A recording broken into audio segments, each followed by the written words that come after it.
Thanks so much for finding us here at the Morning Glory Project. I'm your host, Betsy Graziani Fassbender, and my co-producer, Angela Washington, and I are ever so proud and honored to bring the stories of amazing people to you. These are survivors, thrivers, innovators, and trailblazers who tell us not just their stories, but how they got through whatever they got through to get to where they are. We hope you find them as inspiring as we do. Thanks so much for listening and for giving us the honor of your time.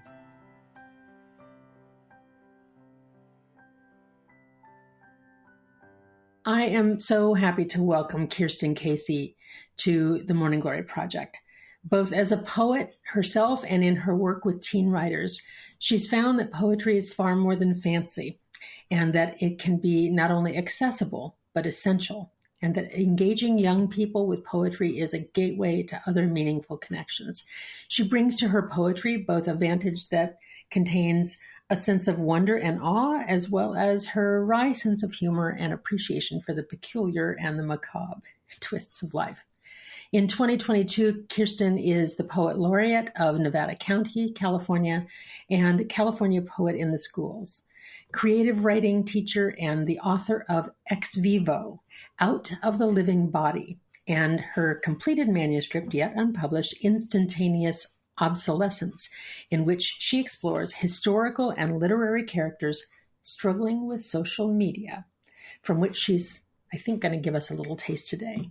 Kirsten Casey, thank you so much for being part of the Morning Glory Project. I'm so happy to have you today. Thank you, Betsy. It's my pleasure. Well, Kirsten, I'm going to ask you a strange question, which is, with all of the woes of the world, with all of the, political and social unrest and war in Ukraine and pandemics and all of this stuff, what the hell use is poetry? Why? Why do you think poetry is important in general and specifically even when it doesn't seem, when there are so many other competing priorities for attention? Yeah. Why care, right? Why care? I mean, that's a question that we all ask when we're faced with so much calamity and disaster. And for me, I have to, it's not only therapeutic, but connective. So in writing anything creative, I think we're driven to get it out, and the getting it out brings us together. If, something that I create can connect with only one person, I feel like I've done something magical. Well, what do you mean by connect to? Well, I think with poetry, as with fiction, but poetry in a more immediate sense, the whole purpose of it is to recreate some kind of emotion for the reader that helps them relate back to it. So the biggest gift of a poem is writing something that someone reads and they say, oh, I know exactly how that feels, or I have a similar memory. And it goes across language barriers. I mean, you can read translations of wonderful poems and it's all the same emotion in there. And so it just reminds us that we are all feeling the same things at the same time. I haven't thought of it quite that way before. I've thought of, because I don't write poetry except to dabble, but I don't consider myself a poet. But as a writer of memoir and fiction and essays and those kinds of things, I often think of creative expression as a way of building empathy bridges between each other and somehow connecting that way. You're saying it differently, but then of course you're a poet. And I often think that when I read a poem and somebody skilled with that economy of words has so skillfully put them together, I often feel like not only do I maybe empathize with the emotion, but I get sometimes I hadn't quite looked at it that way before feeling. Do you experience that when you read and when you write? Definitely. I mean, that's a part of it. A part of it is the originality. And I just taught my first class yesterday to my 3rd through 8th graders. And one of the first things I talk about is cliche. And I think that in poetry, our biggest challenge is to constantly be fresh, to constantly try and look at things a new way. And sometimes it's really hard. I'll go to write about the night sky and think, how can I write about the night sky again and come up with something different? How can I write about love? Yeah, it's it's a game too. It's a mental game for me when I'm writing, when I have something particular in mind, how it's going to turn out. I never quite know how it's going to turn out until I start writing it. And that's really fun. Well, tell me a little bit about how you start to write a poem. Okay. I have my journal here. Okay. And this is my most recent journal. And I just want to share this with you, Betsy, because this is the first page and it has 20 post-its on it. So a lot of times that's how it starts for me, with a phrase or an idea. I also have a notes app on my phone where if I'm walking my dog and think of a line, I'll jot it down. And sometimes I go back and think, what was I thinking? I don't know what this is about. But it usually comes from a phrase or an article that I've read or a word or a picture. It can be anything that triggers it. And then it just starts stewing, and I'll think about it for a long time before I write. It's very rarely that I sit down and write something without having thought about it for a while. So often it's done when I write it, very close to being done when I write it, but I don't know that until I sit down. Well, let me, if I can be so bold as to change your word, dare I? Yes. You say it's almost done when I write it. I think you mean when you actually write it down, write the poem, but you've been writing it for a very long time. Yes. I've been writing it for a long time, but it is a strange process. It's hard to explain to anyone who doesn't write poetry, the process itself and the editing. It's very different. I've had to write several poems that have been commissioned, and that's a very different process for me than something that I'm writing for myself. So they give you a topic, or there's a specific event? As poet laureate, I had to write a poem for the opening of the county fair, which had been closed because of COVID. And I had to write, well, I didn't have to, I wanted to write a poem for the reopening of the Bridgeport Bridge, of the historic long covered bridge that's in our county. And I got to be at the opening ceremonies. I wrote a poem for the Ladies Relief Society for their donation day parade. And because those are particular groups of people, and I know they're going to be my audience, I knew those poems had to appeal to them and also be accurate. I love writing historical things, so I really researched the heck out of all of those things. I knew so much about bridges by the end of the bridge poem, because for me, the first thing I have to do is find a way in. Tell me what you mean by find a way in. So how am I going to start it? The poem for the Ladies Relief, which is a lovely group of women that do this donation day parade before Christmas every year, where everyone brings canned goods and they parade down the main street. It's a very sweet hometown kind of a thing.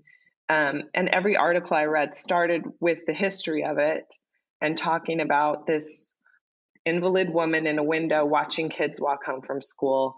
And she thought, oh, wouldn't it be wonderful if each child could bring something to help another family? And that was the only story over and over and over. And I thought, I can't start with that. It's really cool, but I can't start with that. Because it's been done? It had been done, and there was so much more behind it. In reading newspaper articles, I went to the Historical Society and read a lot about it. And so I thought, well, what if I started with a child instead? If I started with a child carrying the potato, I mean, that's really where I started, and it's cold and her hands are red, and that's where I started it. And it took me several times to get to that place. And then once I had her in my mind, I could envision the rest of the parade and the history, how to work the history in. But it's challenging. It's challenging when you're commissioned to do something. It's a lot different. I was really struck by that when I watched President Biden's inauguration, of course, and watched Amanda Gorman do an inaugural poem. And I thought, oh my gosh, how must she have fretted?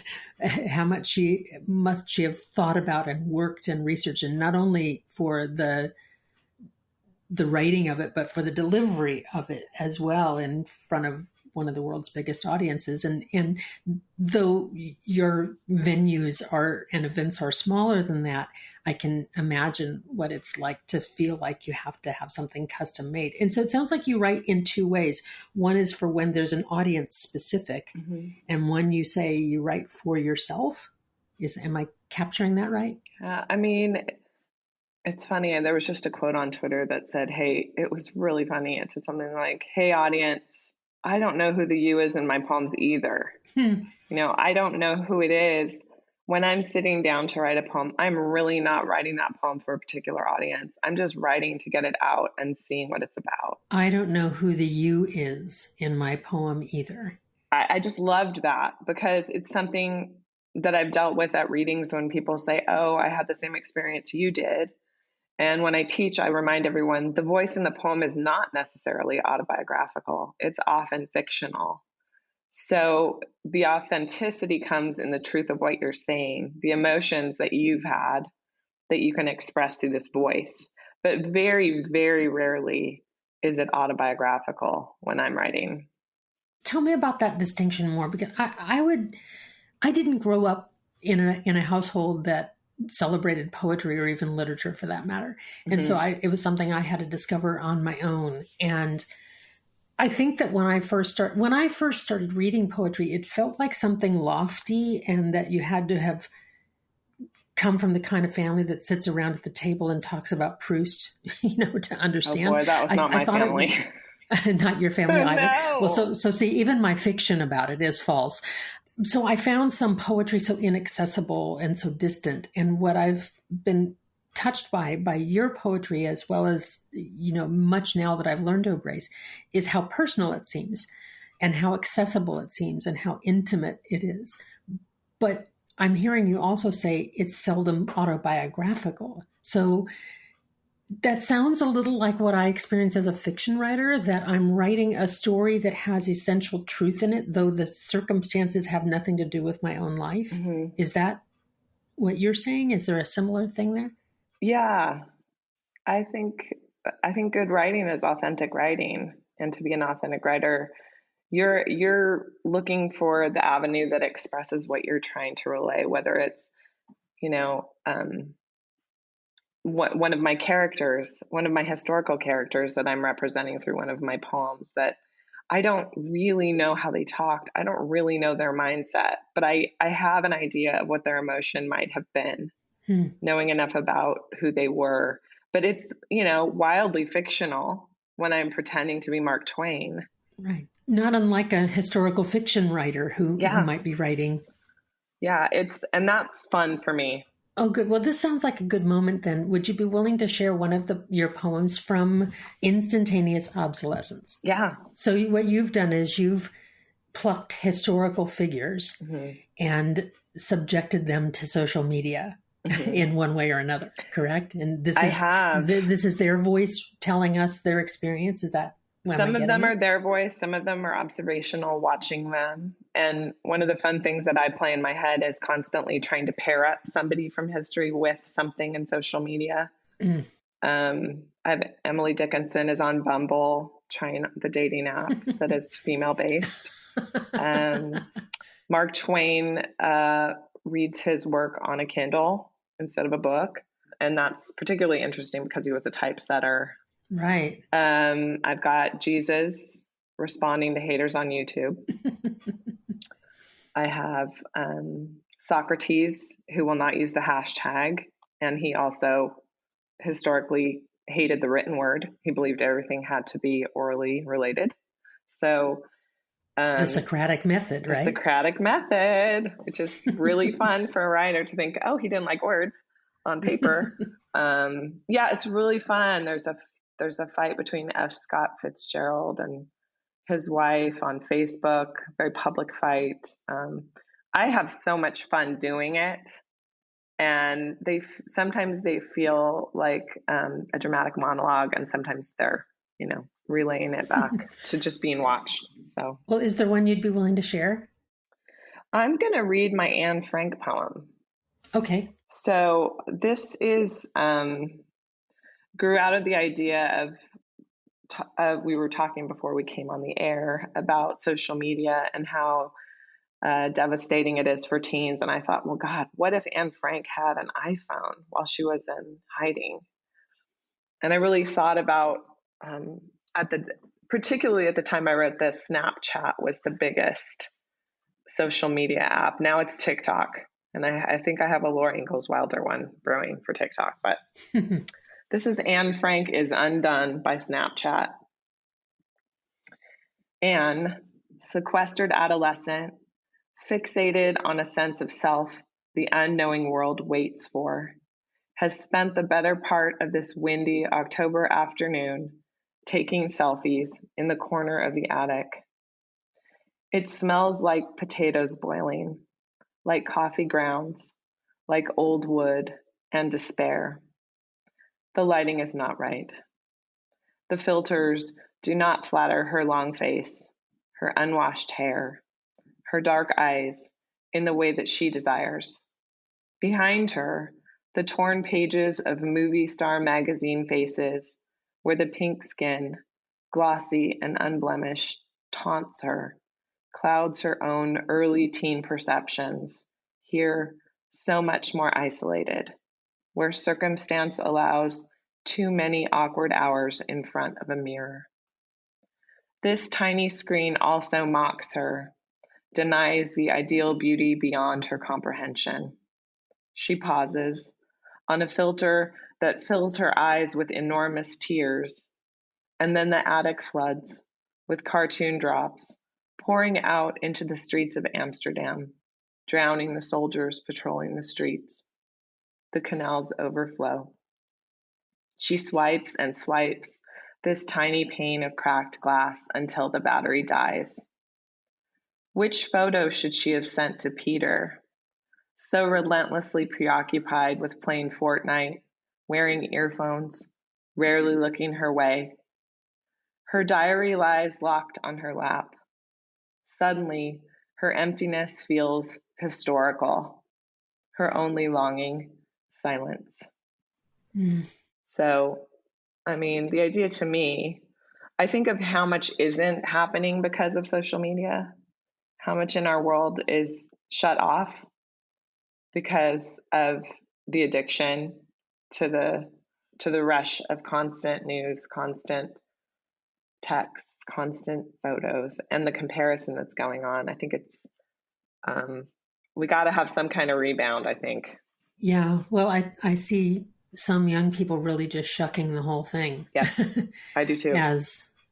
And years ago, in training as a therapist, one of my mentors said, when you have a client who's kind of going on and on and on about the same thing, they're really stuck and can't move, that she found a really useful question that she said, what would we be talking about if we weren't talking about this? That's great. And I've thought about that as social media. It's like, what would I be doing if I wasn't doing this? I love that. And I wonder how much we're missing out on because time is being spent in that way. Well, so here, the example that you gave then is this truth that you're experiencing in the modern world by looking back at it in the context of Anne Frank and her context. Yeah. I just love that you do that, Kirsten. It's what you bring to the page. So let me ask you this then, because as I ask every guest, I always ask, how do you get through what you get through? And not just on an emotional level, but also on a practical level. Poetry isn't something that people pay for typically. No. I mean, I'm sure that you have fashioned income out of teaching and other things, but nobody's getting rich. Or I don't know, there might be 3 people on the planet getting rich from writing poetry, but not very many. And I can think of 3. Yeah. And a couple of them are no longer with us. So it's not for profit. It's not typically for fame or recognition or those kinds of things. So what keeps you doing something that has so little recognition, reward from the external? There's a lot of reasons. I've been working with kids for a very long time. My first junior high students are 45 years old.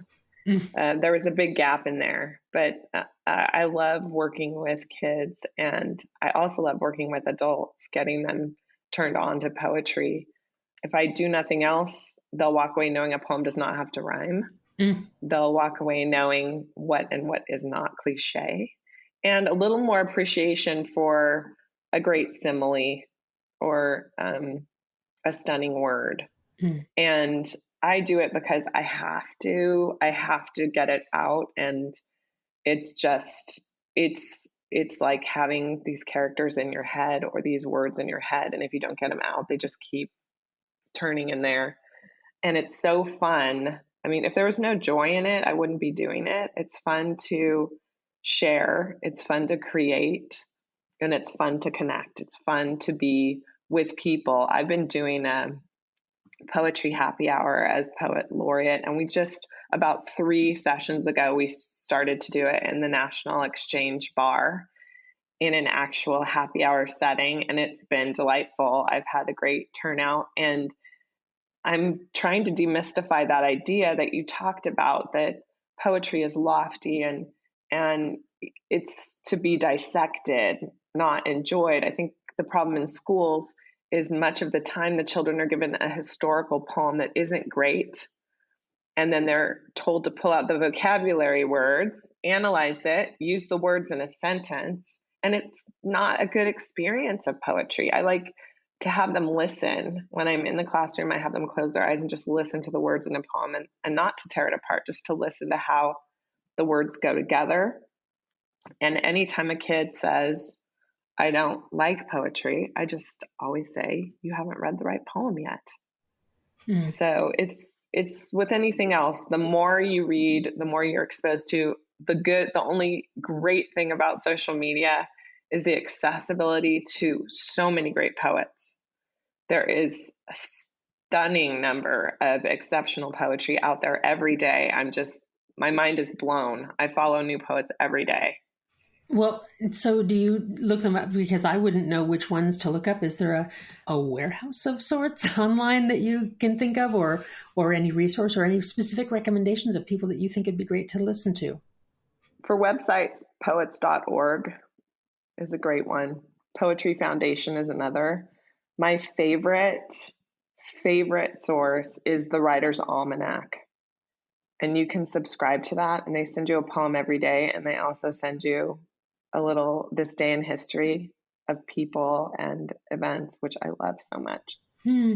As far as podcasts go, The Slowdown, Ada Limon is the host right now, and she was just appointed Poet Laureate of the United States. So let me pause you for a second, if I may. Can you explain, because I'm going to tell you, the first time it was many years ago now, but the first time I ever heard Poet Laureate, I had no idea what that meant. Nobody does. And I know that some counties had Poet Laureate, and then there's the National Poet Laureate, there's a State Poet Laureate. Yep. Can you tell me what that means and what that is? The Poet Laureate has a worldwide history, starting in Greece. It's an ancient position. It started with a person appointed to record events and to speak at inaugurations or festivals. And most of their stuff was commissioned. They were told what to write. You know, the UK has a long-standing tradition of Poet Laureate, very similar. Someone who's chosen to represent the UK and writing things about the nation, things about the country, things about the leadership. And they used to be paid in a cask of wine, which I love. They would get this giant barrel of wine delivered to their house. That brings up the tortured alcoholic poet. Exactly. They're trying to feed that. Speaking of cliches. So the levels for our United States, there's a National Poet Laureate, and then there's state and county. We also have a Youth Poet Laureate for the United States, and Youth Poet Laureates for the states, and Youth Poet Laureates for counties. And that's a newer program, which is really cool. Amanda Gorman was the former Youth Poet Laureate for the United States before she read at Biden's inauguration. And she is a stellar, great person to be representing what's happening in poetry right now. I've also wondered if, and I'm sure you've got some insight into this, but I've wondered if the emergence of rap as a genre has made poetry a more accessible things to more diverse audiences too, and to young people. I know that my son, who would never say he loves poetry, loves listening to rap. And so he looked at me askance when I said, well, that's sort of poetry, son. You are listening to poetry. You're just listening to it spoken to a musical beat. And he said, well, so you're convincing me now that I love poetry. Okay. He surrendered. Well, rap does stand for rhythm and poetry. That's what rap means. So I do believe that hip hop and rap have contributed to the interest, especially in slam poetry that's performative, that really is based on rhythm and rhyme. That style of poetry is really attractive to kids. I have judged for years and years Poetry Out Loud, which is a recitation contest. It's nationwide, where kids select a poem from a list and they have to recite it from memory, but they also have to follow a certain protocol. It can't be overly dramatic. It can't be saccharine. They have to have a presence on stage. So they're not being actors so much as... They're not being actors. There's a real difference between reciting and acting. And it is so stellar to watch how they transform the poem and their own presence when they're reading. And if any of you out there have never seen it, go to the Poetry Out Loud website and watch the last year's winner. It's so fun. Well, I'm going to give a testimony to that, because I attended a live Poetry Out Loud session in which our mutual friend Julie Valin was one of the coaches who had coached one of the participants, and it was amazing. And I have to say too, again, back to my background of not having a background where I experienced poetry in the classic sense or anything, or even literature for that matter, I find it far easier to listen to poetry than to read it. The fascinating thing about I talk to kids all the time about the difference between poetry and music, about the added level of melody, and how a song is really designed to be a lyric and a melody, but a poem is designed to be read or recited. So for me, it really does bring it to life when you hear it read. Some poems don't, for me, I prefer listening to live poetry, but in reading poetry, it's amazing how effective some of them are just on the page. And when you look at a poem on the page, one of the things that people don't realize is that the end word of each line has a real role in the overall part of the effectiveness of a poem. It's not just arbitrarily broken, those lines. Not. Well, that's what really fascinates me. Again, I often tease and say that it takes me 350 pages to do what you do in a page. And that my hat is off to poets who are so judicious and thoughtful about not only every word, but every syllable and every line break and the shape of the poem on the page, if the visual is part of it, which it sometimes is, and the sound, the rhythm and the sound, and all of the things that inform my own writing as a prose writer, but are so much more amplified to you as poets. Kirsten, I'm so excited to have you today and so thrilled to welcome this conversation about the value of this, that at a time when it doesn't generate money or produce energy or solve the world's problems in obvious ways, that poetry builds connection between us, what I like to call empathy bridges. And I'm so grateful to know you and to know your work. I will strongly recommend people where would they find Ex Vivo? It's not so easy to find, I would imagine. But you can order it through your local bookstore. I prefer that you went to. Oh, great. Okay. Yes, because it was published by Hip Pocket Press. So yes, we always encourage people to go to their local indie bookstores and order, but Ex Vivo, Out of the Living Body, poems by Kirsten Casey. And I'll hope very much that your new book finds a publisher, because I'm going to want to read all of those poems about historical figures interacting with the modern world. Thank you for being part of the Morning Glory Project. This is a delight. Thank you so much, Betsy.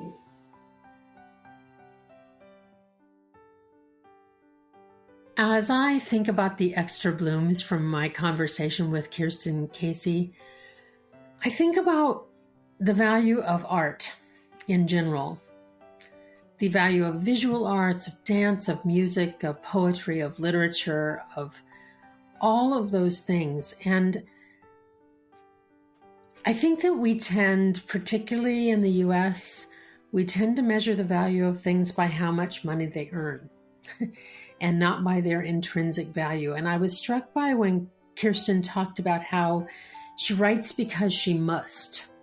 She writes for her own sake of expression, but then the additional reason is for connection, for connectivity, to build those bridges between each other, to find understanding, to help people to find themselves in the words. And I wonder if you could put a monetary value on that, if we were able to somehow connect the world, connect different people with different ways of thinking to each other. If I could speak to somebody whose opinion is wildly different from my own, but we could find that empathy bridge to one another, could we have a deeper understanding? Could we find more common ground? Golly, is poetry the way to world peace? Is art the way to world peace? Is music? I often wonder about that. And, the answer to me is, I know I'm going to sound like a dreamer, but I think the answer is yes. I think that when we connect to our most essential truth, our most essential emotions, that's when we have the deepest hope of finding connection to one another. And that is not a bad extra bloom. Thanks so much for listening to the Morning Glory Project. I so appreciate the gift of your time and your attention. I hope that you find a way to connect to others through art, through music, through poetry, and that helps you to bloom.